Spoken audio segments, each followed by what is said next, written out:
Olha, são 41 anos de serviço policial. Fui instrutor de tiro por mais de 25 anos. E além da satisfação de estar numa área de treinamento, para mim é sempre uma grande terapia estar praticando o tiro. Senador, vamos sentar para a gente conversar de outros temas, de tudo, na verdade, né? Como que o senhor decidiu participar da vida política? Pode contar do comecinho da história do senhor? O senhor começou na Polícia Militar, mas eu tenho essa curiosidade. Qual foi o gancho que o senhor falou, vou entrar para a política? Eu era um policial militar que entrou na carreira por vocação, que entrou por necessidade. Eu saí de Presidente Venceslau Menino com 15 anos e fui para a Academia do Barro Branco. E teria uma carreira absolutamente normal, mas eu sempre fui muito reivindicador, muito encrenqueiro, né? Muito embora tenha a rigidez dos regulamentos, eu sempre manifestei a insatisfação. E acabei, ao longo do tempo, sendo punido algumas vezes, outras vezes transferido ao longo da carreira, pelo meu sincericídio, às vezes por manifestar a realidade e isso criar constrangimentos a comando e a governo. De tal forma que, em determinado momento, os familiares e amigos me disseram: olha, cara, você vai acabar sendo condenado como criminoso militar, porque você disse que o governador não tem atenção com a polícia. Isso que ano? Isso foi no ano 2002. Você diz que o governo não tem atenção com a polícia e isso não pode, porque o governador é o comandante em chefe da polícia. Isso fere os nossos regulamentos. Teve até um episódio que eu fui recolhido preso à Corregedoria da Polícia Militar. Eu já comecei a carreira sendo punido. O senhor é um rebelde? Não era, talvez um rebelde com causa, né? Eu acabei sendo transferido algumas vezes. Essas coisas impactam demais, que a punição não é só em você. A família acaba sendo punida junto. Me lembro que foi um episódio marcante na minha vida, que eu fui recolhido preso no dia que o juiz Lalau teve um habeas corpus, aquele lá do Tribunal Regional do Trabalho. Então eu acho que as minhas crianças em casa à época, hoje adultos, devem ter imaginado: olha, meu pai deve ser pior que esse cara, porque o cara está sendo solto, a televisão está dizendo que meu pai foi preso. Então, essas coisas, ou essa maneira de se expressar, me causaram sérios transtornos profissionais. Até um ponto que as pessoas falaram: cara, você tem liderança, a gente te respeita. Olha, vai para a área política. O governador do Rio, eleito, Wilson Witson, na eleição passada, deu aquela declaração polêmica, a Globo News no começo do ano, falando de atirar na cabecinha. O que o senhor, que vem da área militar, da polícia, e tem uma experiência com o armamento profissional, acha disso? O que se está dizendo, às vezes, nos arroubos, sejam governantes, muitas vezes autoridades públicas, para o policial que está nas ruas, está no enfrentamento, significa só: eu vou continuar me pautando pela lei, pela técnica, com princípios. Quando você fala, por exemplo, o atirar na cabecinha, o chamado tiro de comprometimento é a última alternativa tática que você tem. Dentro das alternativas táticas, você vai tendo essa gradação do uso de meios e da força. A invasão tática, ela vem muito antes do que o tiro de comprometimento. O tiro de comprometimento é a última alternativa. A minha dúvida é como armar alguém que não tem esse treinamento, toda essa carreira, pode tornar a pessoa mais segura. Estou falando isso por conta do decreto de armas, é claro, né?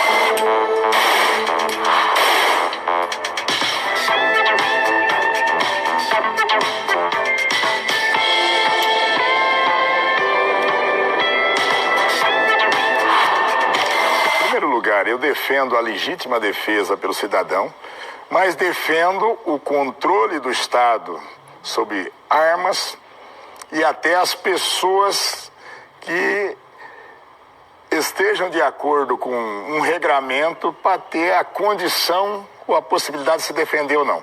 Quem não tem uma condição técnica, psicológica para utilizar uma arma de fogo, não deve utilizar nenhuma. Não vai ter esse controle. Porque você acha que o marginal, que ele sai na rua com um fuzil para barbarizar, ele está lá preocupado com o decreto de arma, se está restringindo ou não, posse ou porte. Ele mete um fuzil na mão, armas, explosivos, disposto a matar pessoas, a ter pena, que daria 300 anos de cadeia, ele vai cumprir no máximo 30 se cumprisse. Ele está preocupado com pena acessória de 8 a 12 anos por estar portando um fuzil? De jeito nenhum. Em relação ao cidadão, nós queremos esse controle efetivo. Mas uma coisa é você controlar, outra coisa é você impedir. O senhor anda armado? Eu ando por necessidade, até hoje, porque ao longo da carreira policial, a gente vai tomando atitudes que muitas vezes elas se confrontam com o crime e o criminoso, e isso não é porque você passa para a inatividade que deixa de ter uma necessidade. E uma coisa, se marginais em qualquer lugar, em qualquer estado, forem me assaltar e observarem no meu documento que eu sou um policial, é sentença de morte. O senhor está no PSL, partido do presidente, e tem alguns atritos dentro do partido, né, Sim. senador?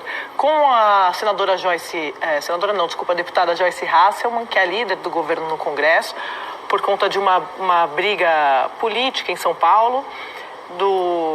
O que ela diz é que houve uma disputa ali para ver quem ia sair para o Senado. Queria ouvir o senhor sobre isso. Ela já falou aqui no programa também qual que é a relação hoje e também em relação ao comando do partido que hoje está na mão do Eduardo Bolsonaro lá na capital paulista. Em primeiro lugar, a Joyce se elegeu deputada, eu me elegi senador, ela toca a vida dela, eu toco a minha. Já tivemos atritos, sim. Partido político é isso mesmo. É como uma festa em família. Sempre tem um tio mais zangado que pode... né? Isso acontece. Em partido político você tem. Talvez por ser o partido do presidente hoje, gere maior visibilidade. Em relação a São Paulo, briga com Eduardo, coisa parecida, eu tenho ouvido muita coisa de quem não sabe absolutamente nada da vida partidária. Quem me convidou para ser presidente do partido em São Paulo foi o Edu. E ele era meu vice. Quando terminou a eleição, eu falei, olha, eu quero passar o partido. E aí as minhas obrigações em função da eleição, do mandato de senador, elas aumentaram muito, não tenho tempo nem para respirar. No dia que foi votado a legislação, em 25 de abril, que promoveu algumas isenções aos partidos e algumas formas de regularização do partido, porque é preciso que se diga.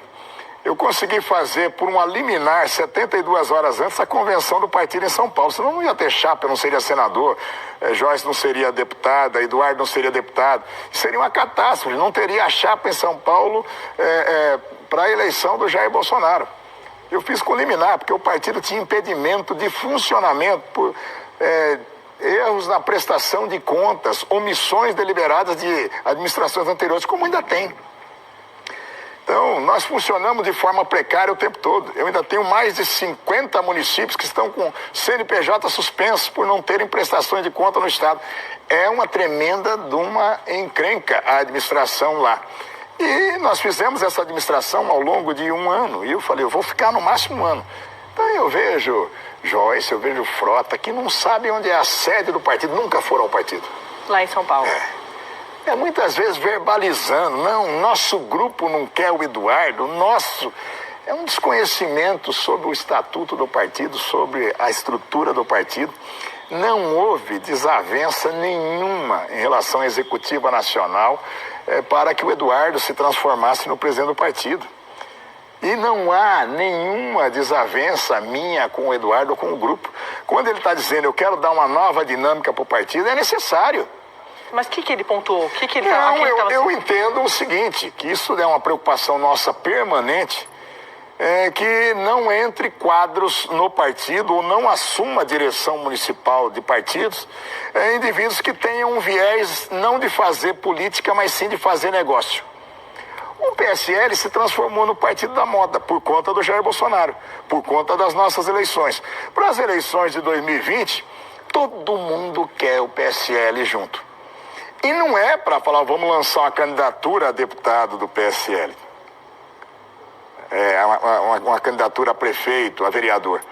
É para usar o tempo de televisão, a sigla e matar o partido. Mas o senhor é candidato em 2020, em São Paulo? De jeito nenhum. Prefeitura?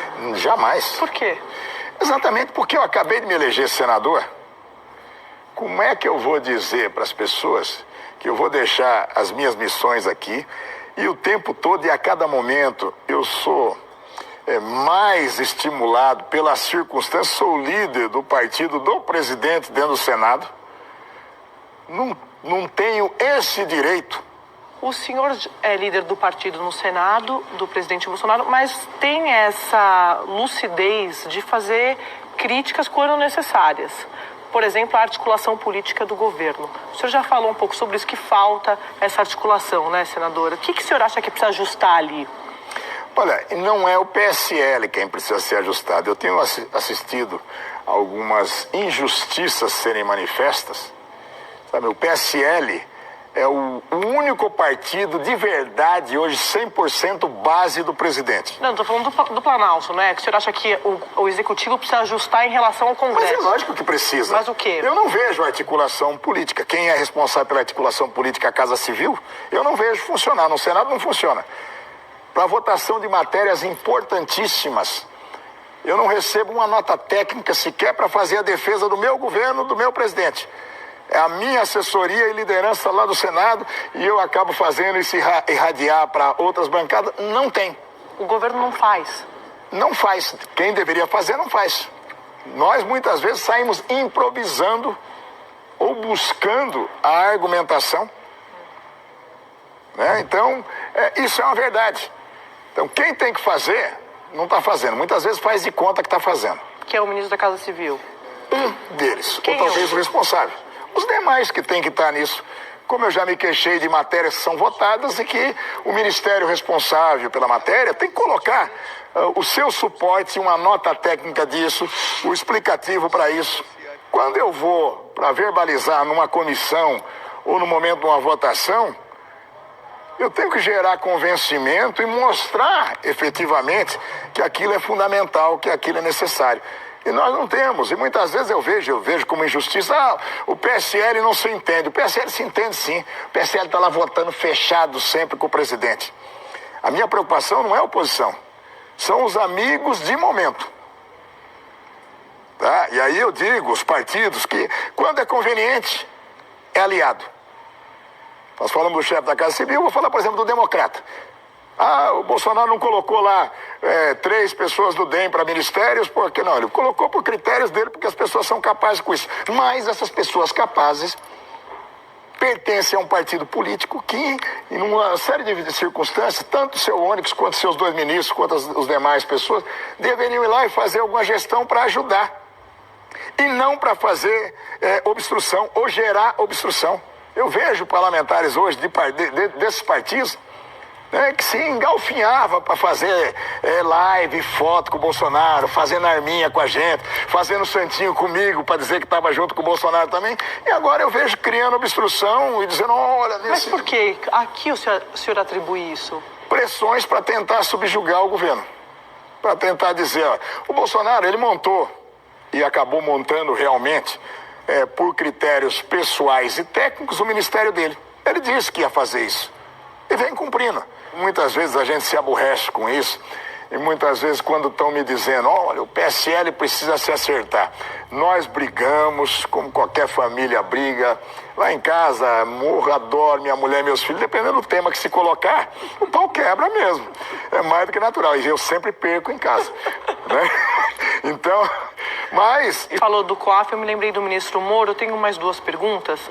Em relação ao ministro Moro, eu até vi o senhor falando ontem, até colocou nas redes sociais, defendendo o ministro dessa divulgação, desse vazamento dessas mensagens, dos procuradores da Lava Jato e do ministro Moro.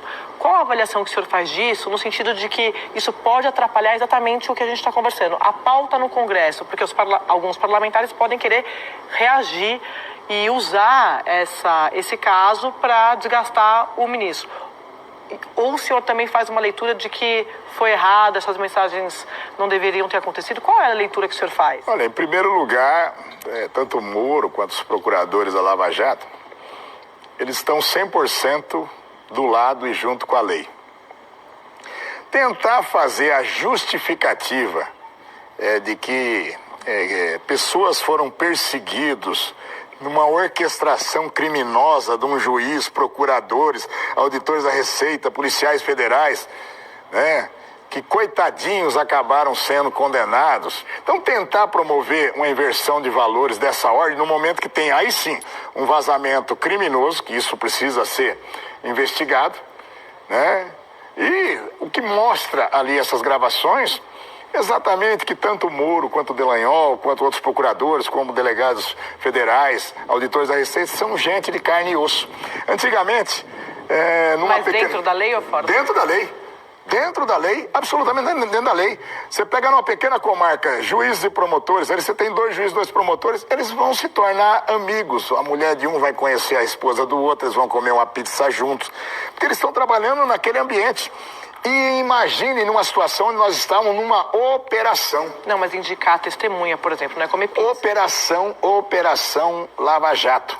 Operação. Então, esse tipo de conversa, que é uma conversa privada. Olha, o que você acha em relação a isso? Olha, nisso aqui... E ele não está conduzindo as coisas. Não está interferindo em relação ao resultado dos crimes praticados. Aí sim... por esses criminosos. É lógico que quando se promove um vazamento dessa natureza, não é para elogiar, não é para exaltar. Você cria uma turbulência, ela é uma turbulência significativa. Agora, para quem está na lei Timaia, me dê motivo, o cara quer encrencar de qualquer jeito. Mas o senhor acha que dentro dessa lógica de me dê motivo, isso pode ser um motivo para alguns parlamentares darem uma espécie de troco, por exemplo, aprovando o abuso de autoridade? Essa tentativa o tempo todo, né? Puseram um jabuti, por exemplo, na reforma, na MP da reestruturação administrativa, tirando competência de auditor da Receita Federal. Para que era isso? Olha, alguns ficavam bravos. Os auditores fiscalizaram a empresa do meu avô. Fiscalizaram a empresa. Então, o que nós vamos fazer? Quando você tem, e é possível você ter o abuso funcional, e quando ele existe, você tem que pontuar e punir. Agora você ter esse mecanismo de dizer, olha, agora nós precisamos do abuso de autoridade, porque nós precisamos dar uma ferrada em juiz, promotor, delegado, oficial da polícia, auditor da Receita, qualquer espécie de fiscalização. Isso é uma coisa menor, ela é pequena. Muitas vezes você querer deteriorar ou destruir instituições que elas são permanentes, necessárias pelo Estado, simplesmente com espírito de vingança. Isso acontece. Eu me lembro na madrugada que se ia votar e nós perdemos as 10 medidas de combate à corrupção. No cafezinho lá da Câmara dos Deputados eu via deputados falando, cara, para com isso, rapaz, é a hora da gente dar uma porrada em juiz, promotor, etc. E eu falava, escuta, se eu estivesse ouvindo uma conversa dessa num banho de sol, numa penitenciária, eu acharia normal. Dentro de uma casa legislativa representando a população brasileira, muito pequeno. E para encerrar, senador, reforma da Previdência. O senhor sabe, tem acompanhado o ministro Paulo Guedes, o esforço da equipe econômica para aprovar isso lá no Congresso. O senhor tem alguns senões com alguns pontos da reforma da Previdência? O que o senhor acha como líder do partido que ainda precisa ser negociado? Qual é o valor que o senhor acha que passa? O tamanho dessa reforma? Bom, em primeiro lugar, a reforma ela é fundamental e nós não temos outra alternativa. Temos hoje 20 milhões de aposentados, em 25 anos vamos ter mais de 60 milhões. Como é que nós vamos equilibrar isso? Tá? E dentro desses parâmetros, o governo apresentou um projeto. Começou-se a discutir, a forma está lá, literalmente na Câmara, e tem sido discutido. Então você fala, olha, é um exagero que foi feito em relação ao benefício da prestação continuada. O idoso com mais de 65 anos, a ideia do governo foi falar, vamos fazer uma antecipação para 60 anos, a grana chega antes, mas só metade, R$400. Aí a sociedade como um todo está dizendo, opa, não é justo, ninguém consegue viver doente, idoso, com R$400 por mês. Se alguém demonstrar, mostra para nós aí como é que é isso. Isso vai ser mudado na Câmara, há um entendimento em relação a isso. Tem algumas coisas mais pontuais, a aposentadoria da mulher no campo, a aposentadoria da professora, né? Que isso são ajustes que serão feitos. Tem um debate ainda num ajuste em relação à condição dos militares federais, por consequência dos militares estaduais, bombeiros. Eu ia perguntar isso, das categorias também. Das categorias, os policiais civis, os policiais federais. As casas legislativas, justamente o ponto de você debater e chegar no entendimento. Eu acredito plenamente que, com todo mundo cedendo num ponto ou no outro, nós teremos uma nova Previdência no mais tardar o 1º de setembro como um marco, depois de tanta coisa. Das duas casas. Das duas casas. Eu tenho convicção que no momento que for aprovado lá na Câmara, vai ser um processo sério no Senado. Eu estou tomando algumas burdoadas dos amigos, porque eu fiz essa proposta mesmo ao presidente do Senado, a todos os líderes, para suspendermos o recesso parlamentar a partir de 17 de julho. Porque é só perguntar para a população hoje. Fala assim, você acha que deputado e senador cansa mais rápido? Tem que ter 15 dias de férias em julho. E a Constituição está dizendo, se houver efetiva necessidade, ou provocado pelo presidente, ou provocado pelo presidente das duas casas com votação de maioria absoluta nas casas, você suspende o recesso. E nós estamos dizendo, o povo brasileiro, a população está sangrando a cada dia, a cada momento, se nós não tivermos uma nova reestruturação em relação à Previdência. Não como a solução para todas as questões, mas um marco, uma mudança em relação ao contexto econômico do país, o equilíbrio fiscal, previdenciário, orçamentário. Para encerrar agora de verdade, o senhor falou que 2020 não é candidato, mas em 2022 o governo de São Paulo? Vamos analisar primeiro se vou ter saúde até lá. Segundo, qual será o momento. Nunca escondi de ninguém. Desde quando fui disputar a eleição para deputado estadual, eu disse, olha, um dia eu vou ser governador de São Paulo. Eu já tinha abandonado o propósito, a eleição para o Senado com mais de 9 milhões de votos, chegou a dar uma animadinha. Mas agora nós temos muito trabalho e muito tempo pela frente.